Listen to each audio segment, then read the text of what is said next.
Goregaon Nesco drugs प्रकरणी महत्वाच्या बैठकीला सुरुवात झाली। मुंबई उपनगरासह पालकमंत्री मंगलप्रभात लोढा यांच्या अध्यक्षतेखाली ही बैठक झाली। वांद्रे येथील मुंबई उपनगर जिल्हाधिकारी कार्यालयात दुपारी 4 वाजता ही बैठक बोलावण्यात आली होती। तर ड्रग्ज प्रकरणी आता कारवाईला वेग आलेला आहे, बैठका घेण्यात येत आहेत। अधिक माहिती या बैठकी संदर्भात घेणार आहोत। आमचे प्रतिनिधी मनोज दयाळकर सध्या आपल्यासोबत जोडले गेले आहे। मनोज, गोरेगावच्या प्रकरणानंतर आता ड्रग्ज विरोधात मोहीम ही तेजीत सुरू असल्याचं पाहायला मिळतंय। बैठका घेण्यात येत आहे, काय अधिक माहिती आहे आज झालेल्या या बैठकी संदर्भात?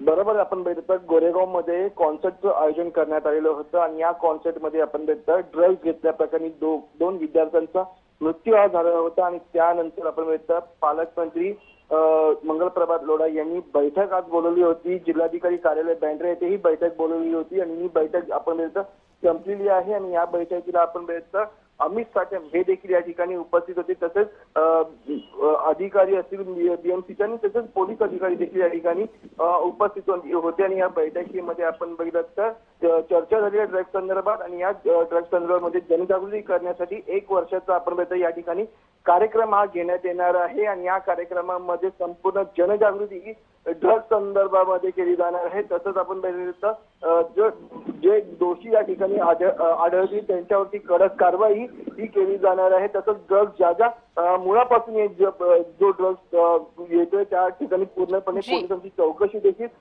केली जाणार आहे पोलिसांकडनं आणि त्यामध्ये जे दोषी आढळतील त्यावरती देखील कारवाई करण्यात येईल अशी या बैठकीमध्ये चर्चा झालेली आहे। आणि आपण जी आता मोहीम राबवण्यात येणार ती 1 वर्ष ही मोहीम राबवण्यात येणार जेणेकरून या मोहीम अंतर्गत जे ड्रग्ज विद्यार्थीमध्ये घेतले जातात ते कुठेतरी कमी होण्याचा प्रयत्न या ठिकाणी करण्यात येणार आहे। जी मनोज, धन्यवाद तुम्ही दिलेल्या सविस्तर माहितीसाठी।